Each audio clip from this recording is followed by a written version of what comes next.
जम्मू कश्मीर के उपराज्यपाल मनोज सिन्हा ने गांधीनगर में जम्मू स्मार्ट सिटी प्रोजेक्ट के तहत विकास के कामों का उद्घाटन किया। इस मौके पर जम्मू म्युनिसिपल कॉरपोरेशन के मेयर चंद्रमोहन गुप्ता के साथ साथ प्रशासन के अन्य अधिकारी भी मौजूद थे। उपराज्यपाल मनोज सिन्हा ने इस मौके पर कहा कि जम्मू शहर को सुंदर बनाने के लिए काम लगातार जारी है और इस काम में जम्मू स्मार्ट सिटी प्रोजेक्ट अपना दायित्व भली भांति निभा रहा है। Of improvement of 23 junctions and complete street development of Apsara Road and adjoining. Jana Gana मन अधिनायक जय हे भारत भाग्य विधाता। पंजाब सिंध गुजरात मराठा द्राविड़ उत्कल बंगा। विंध्य हिमाचल यमुना गंगा उच्चल जलधि तरंगा।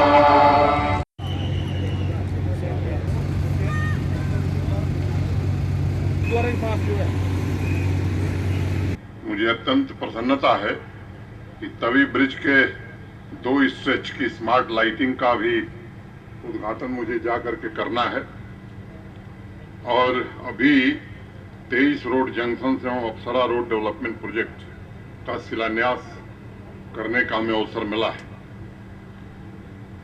मुझे राहुल ने बताया है कि तवी ब्रिज ए तथा तवी ब्रिज बी की लाइटिंग का काम चल रहा है और 30 जून तक उसे भी पूरा कर लिया जाएगा। स्मार्ट सिटी प्रोजेक्ट के अंतर्गत सार्वजनिक स्थानों को लोगों के लिए अधिक अनुकूल बनाने तथा ट्रांसपोर्ट और रोड की व्यवस्था को बेहतर और स्मार्ट बनाने का प्रयास चल रहा है। मुझे उम्मीद है कि ये सभी प्रोजेक्ट पूरे होने के बाद हम इस प्राचीन धर्म नगरी के नागरिकों को बेहतर सुविधाएं दे सकेंगे। कुल 31.55 करोड़ रुपए की लागत से शहर के 23 जंक्शन, नाम सबका लूं उचित नहीं है, सतवारी, करण नगर, पनामा आदि आदि को पूरा करेंगे। बेहतर street light, footpath, police centre, water ATM, bus stand तथा अन्य पब्लिक एमिनिटीज लोगों को मुहैया कराई जा सकेंगी। जम्मू स्मार्ट सिटी ने इस प्रोजेक्ट की समय सीमा जनवरी 2024 तय की है। ठीक कह रहा हूं ना धीरज जी?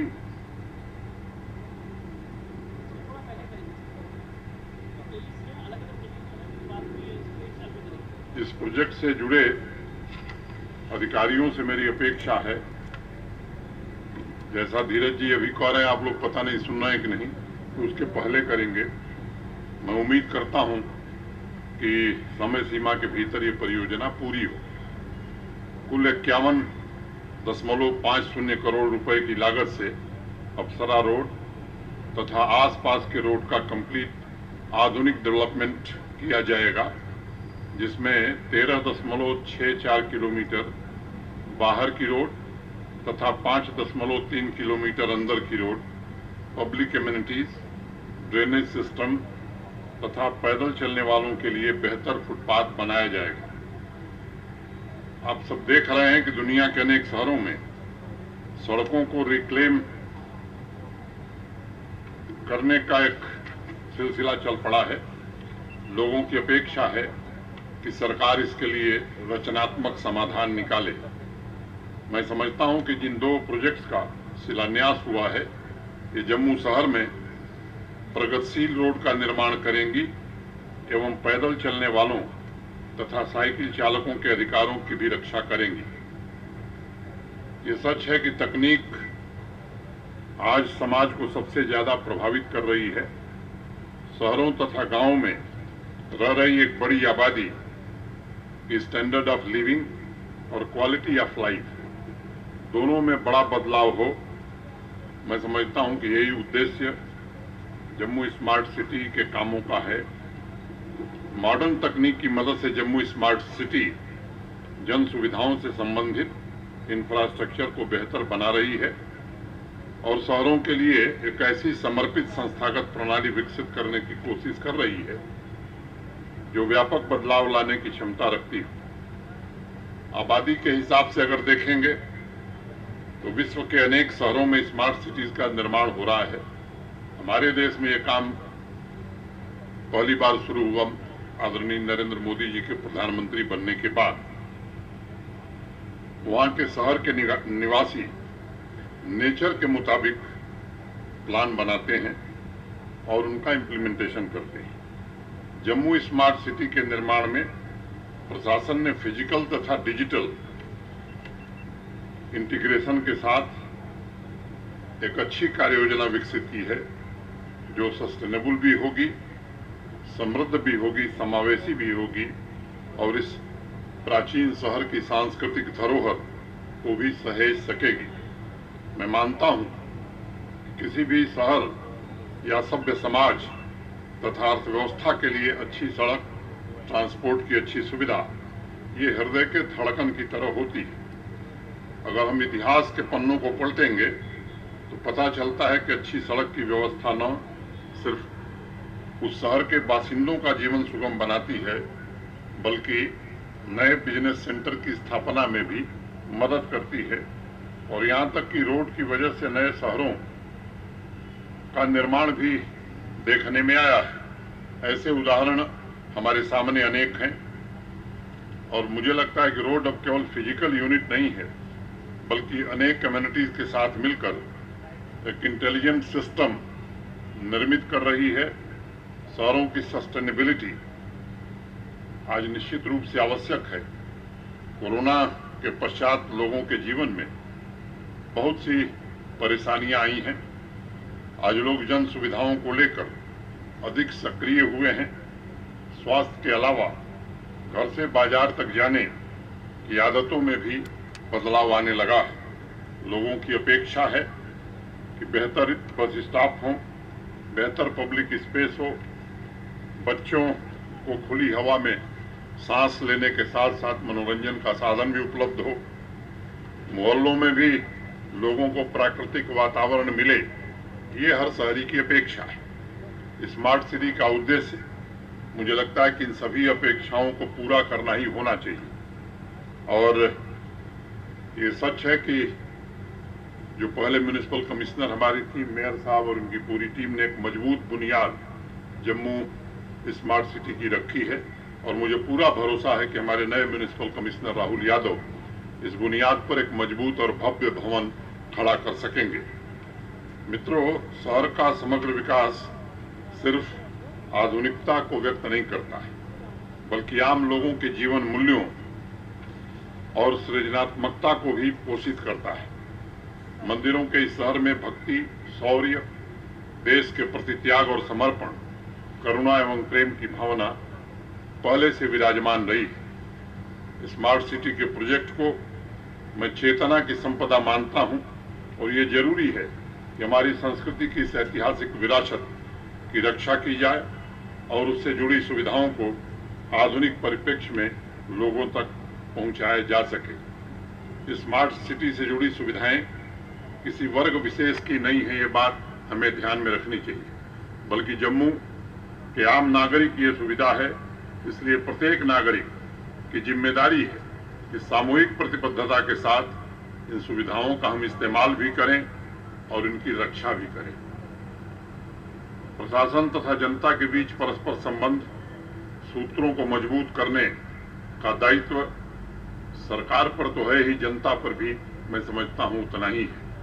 इसलिए मैं आप सबसे आग्रह करूंगा कि इस तरह के जितने प्रोजेक्ट्स हैं उनसे आपका भी जुड़ाव होना चाहिए। जम्मू की परंपरा के जीवन तत्वों के संरक्षण के आग्रह के साथ मैं आज की परियोजनाओं को जम्मू के नागरिकों को समर्पित करता हूं और उम्मीद करता हूं कि माता वैष्णो देवी मेयर साहब के शब्दों को जमीन पर उतारने में, स्विट्जरलैंड बनाने में मदद करे। कुछ अपेक्षाएं मेयर साहब ने मेट्रो को लेकर के करी थी। आप सबको पीछे भी हमने एक बार बताया था कि यहाँ से परियोजना का, मैंने प्रोजेक्ट का डिटेल रिपोर्ट बना करके भारत सरकार को भेजा गया।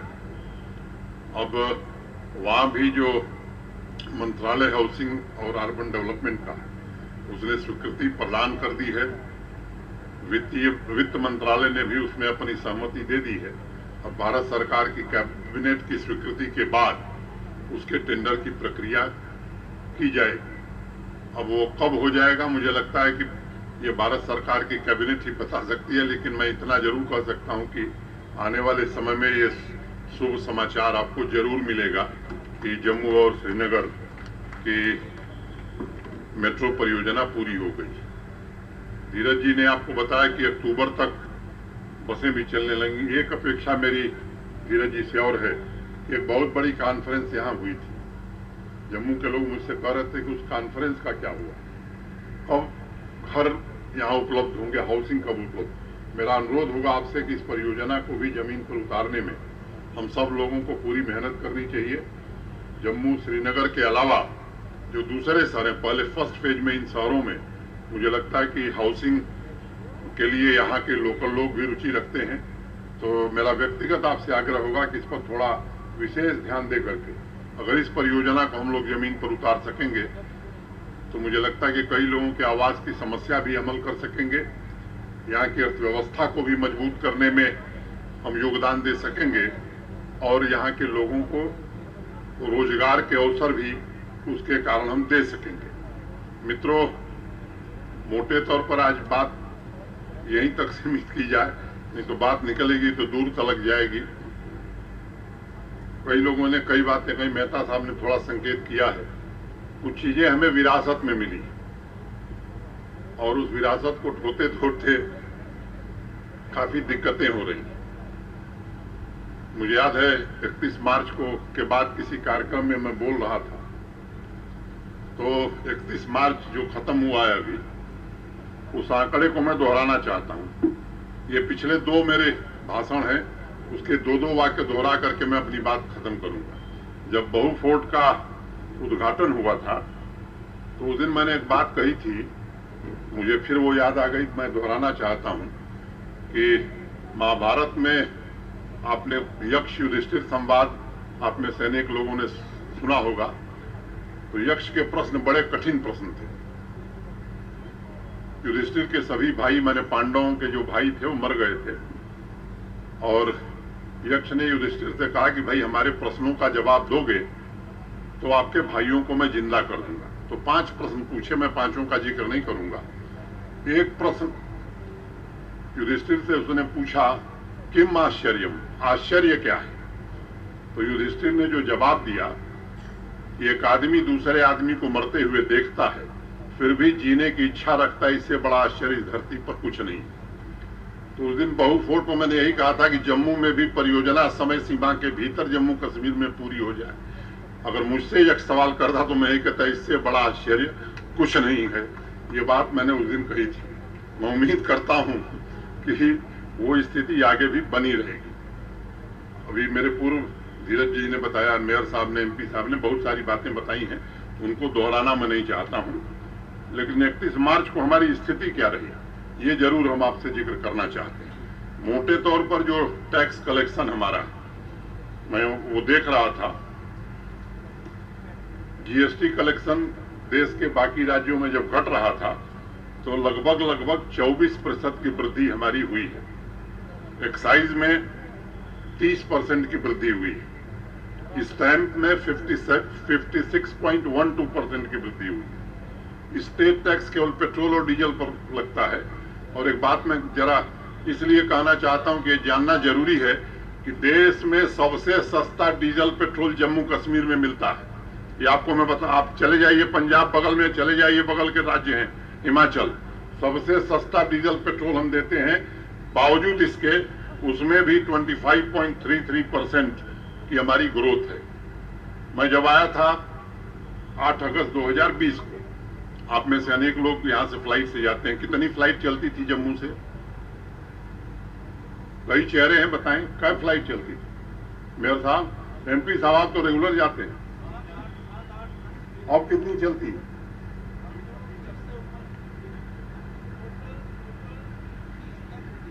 कितनी? नहीं, गलत बोल रहा, मुझे संख्या मालूम।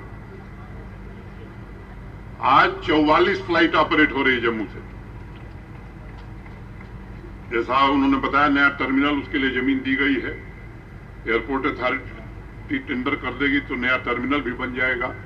नाइट लैंडिंग शुरू हो गई। अब हम ये भी देख रहे हैं कि रात को जहाज यहीं खड़ी रहे और सुबह 7 बजे फ्लाइट शुरू हो जाए, इसकी कोशिश भी हम सब कर रहे हैं। केवल एक फैसला हम लोगों ने किया था, जो एयर टरबाइन फ्यूल है उस पर वैट लगता था 26.25%। एक दिन हम लोगों ने मीटिंग किया, हमने मेहता जी ने, और एक झटके में 26.25% से घटा के 1% कर दिया। अब उसका लाभ क्या हुआ है, जम्मू में फ्लाइट की संख्या बढ़ गई, किराया भी नियंत्रित है, और पहली बार श्रीनगर में विंटर्स में भी किराए नहीं बढ़े।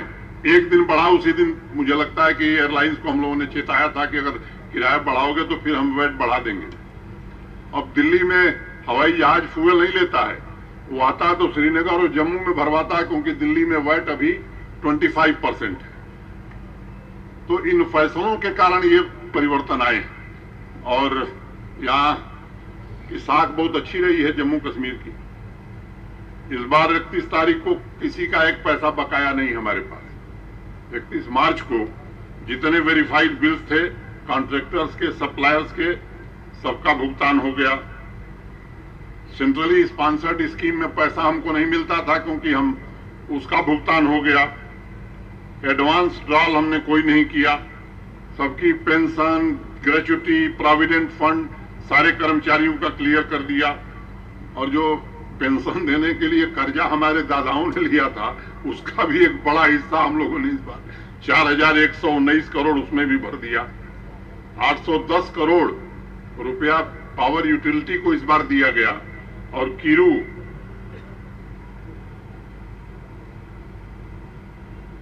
और रटले 600 करोड़ की इक्विटी भी दी गई। जब पहली बार पावर यूटिलिटी को पैसा दिया तो कई मुझे फोन किया, कुछ तो व्यक्तिगत रूप से मिलने आए और कहे कि साहब लंबे समय बाद बिजली जो आप लोग लेते हैं उसका पैसा मिला है। अब विरासत में वो भी मिला हुआ है। एनटीपीसी का बकाया बहुत लंबा है।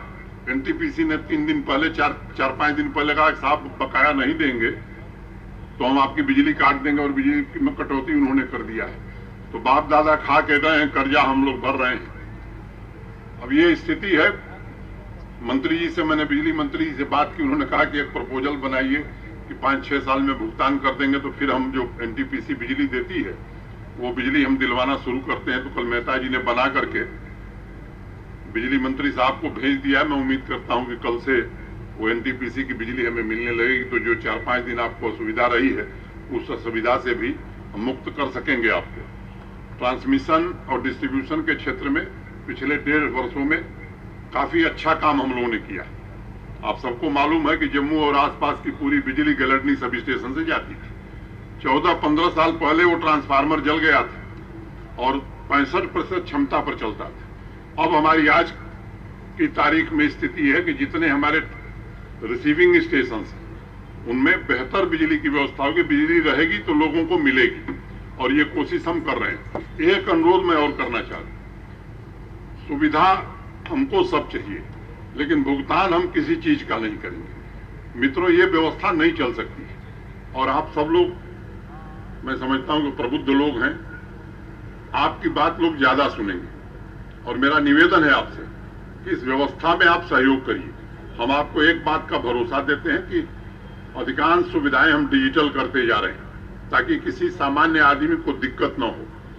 मैं ये नहीं कहता कि भ्रष्टाचार पूरी तरह खत्म हो गया, लेकिन हम कोशिश कर रहे हैं और ईमानदारी से कोशिश कर रहे हैं कि व्यवस्था में बदलाव हो, सामान्य आदमी के लिए लाभकारी व्यवस्था हो। लेकिन कुछ लोगों को के पेट में बहुत दर्द है, और उस दर्द की दवा मेरे पास नहीं है, क्योंकि बिना एडमिनिस्ट्रेटिव अप्रूवल के तो काम नहीं हो सकता है, बिना ई टेंडरिंग के तो काम नहीं हो सकता है, चाहे किसी को दर्द हो चाहे हार्ट अटैक हो। ये व्यवस्था लागू हुई है और तब तक ये व्यवस्था रहेगी जब तक हम लोग यहाँ हैं, ये मैं कहना चाहता हूँ। ये कोई बदल नहीं सकता इस व्यवस्था, क्योंकि उसका लाभ अभी बताया मेहता जी ने कि उस व्यवस्था में 9000 प्रोजेक्ट पूरे होते थे, इस व्यवस्था में 51,000 प्रोजेक्ट पूरे हो रहे। इस व्यवस्था से जम्मू कश्मीर के 1.25 करोड़ नागरिकों का लाभ है। 100-200 लोग जो 50 साल तक इस व्यवस्था का लाभ लिए हैं, मैं समझता हूं कि उनका लाभ केवल खत्म हुआ है, सामान्य आदमी का लाभ नहीं खत्म हुआ है। इसलिए मैं आपसे निवेदन करना चाहता, और यहाँ के लोग हर बात पर प्रतिक्रिया देते हैं, स्वाभाविक है, जनतंत्र में भारत के संविधान ने हमको ये अधिकार दिया। एक दूसरी बात, अभी पिछले दिनों घाटी में कुछ घटनाएं हुई, कुछ निर्दोष लोगों की जानें गई। ये सच है कि ये लगातार कोशिश लंबे समय से हो रही है, और वे लोग भी इस पर प्रतिक्रिया देते हैं जो लोग इसके जिम्मेदार रहे। एक समय था जब मैसेकर होता था, नरसंहार होता था और एफआईआर नहीं होती थी। मैं आज कहना चाहता हूं कि अगर एक साधारण व्यक्ति के खिलाफ भी कोई घटना होती है तो पुलिस एफआईआर करती है, कार्रवाई करती है। पड़ोसी लगातार कोशिश कर रहे हैं, अंतर्राष्ट्रीय ताकतें जम्मू कश्मीर में अस्थिरता पैदा करना और शांत वातावरण बनाना चाहती, लेकिन हमारी पुलिस, हमारा प्रशासन और आर्मी हो या हमारी सीएपीएफ पूरी प्रतिबद्धता के साथ आतंकवाद से लड़ रहे हैं।